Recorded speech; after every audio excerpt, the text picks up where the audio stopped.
Hi friends, today we're going to take what you know about line symmetry and investigate lines of symmetry in alphabet letters.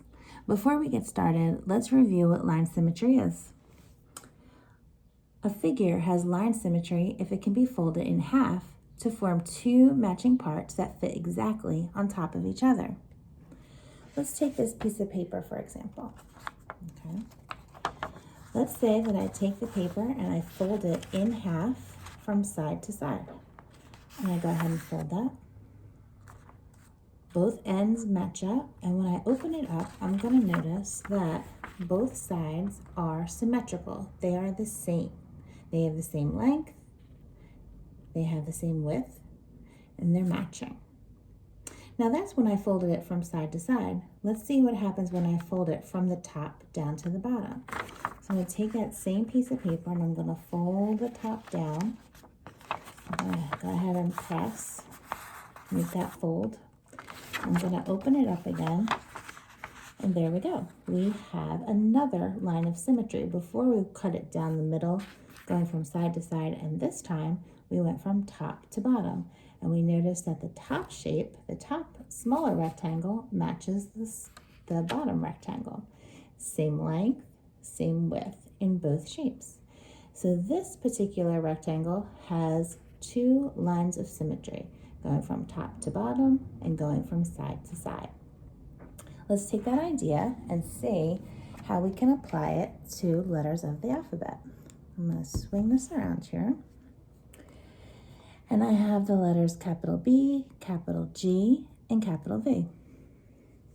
Now we know that we want to cut it in half, each letter, so that we can find if the top and the bottom or the two sides mirror each other or they're the same. So if I were to look at the letter B, capital B, and if I were to cut it in half, I'm just going to take my thin expo here. If I cut it in half, I notice that if I go from top to bottom or vertically, the two sides don't match. I have a straight line on this side. I have two curves of the B on the other side. So a vertical line, or a line that goes from top to bottom, there's no symmetrical line there. But let's change it so that it's horizontal or side to side. If I cut this letter B in a top half and a bottom half, they are the same. So there I do have one line of symmetry. And I'm going to go ahead and put that line of symmetry in. You'll notice that your top and your bottom are exact. They match. If I were to put them on top of each other, it would be the same. Let's move over to the letter G. If I cut G in half going from top to bottom or vertically, do the sides match? Do they mirror each other? You're right, they don't. This side has more of that curve, and there's an opening on the opposite side. They do not match. So instead of going vertically, let's try horizontally and see if there is a line of symmetry. So I'm cutting the G in half, and is it the same? Well, it starts off the same, but what happens is that this bottom connects to our line of symmetry, and there's still an opening over here. They do not match. So the letter G does not have any lines of symmetry. Put an X on that one. Finally, let's try the letter V. Now I know I have to cut it in half, so I'm going to try and do it vertically, up and down. Do both sides match? They do.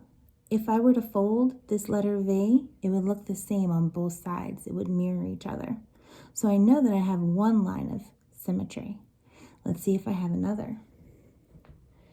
If I were to cut this letter V horizontally this time, are the top and the bottom matching? Doesn't look like it. The top is open, the bottom has that corner.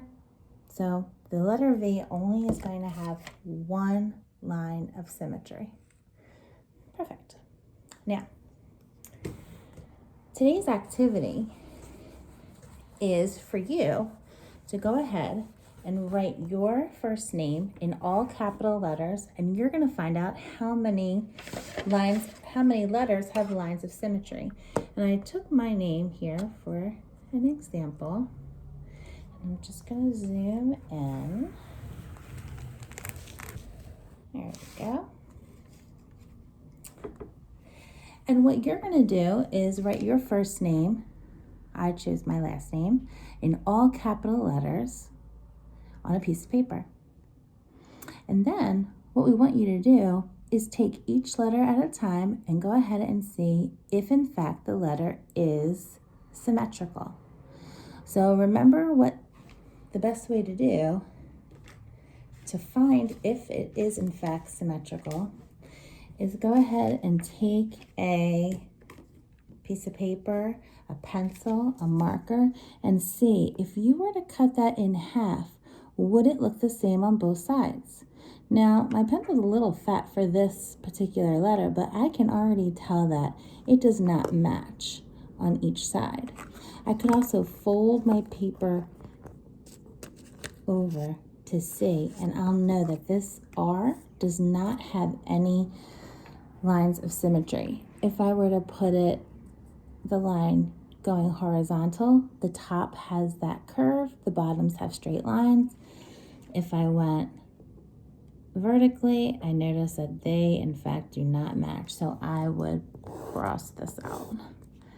I'll move on to the capital E. Can I split the E in half in one direction so that the top and the bottom or the sides match? Well, I can see already that if I put that here, that line of symmetry here, I'll see that the top and the bottom are in fact the same. So I will say that this does have a line of symmetry. And when you do this activity at home, you can use a whiteboard, you can use a piece of paper, and with your pencil, or if you prefer to use a different color, a highlighter or a marker, you'll be able to show those lines of symmetry. I'm just going to go over that so it's a little easier to see. And I'm going to continue with all the letters of my name until I find out how many letters do have lines of symmetry. When you're all done this activity, go ahead and take a picture of it and send it to your teachers. We can't wait to see how many lines of symmetry your name has.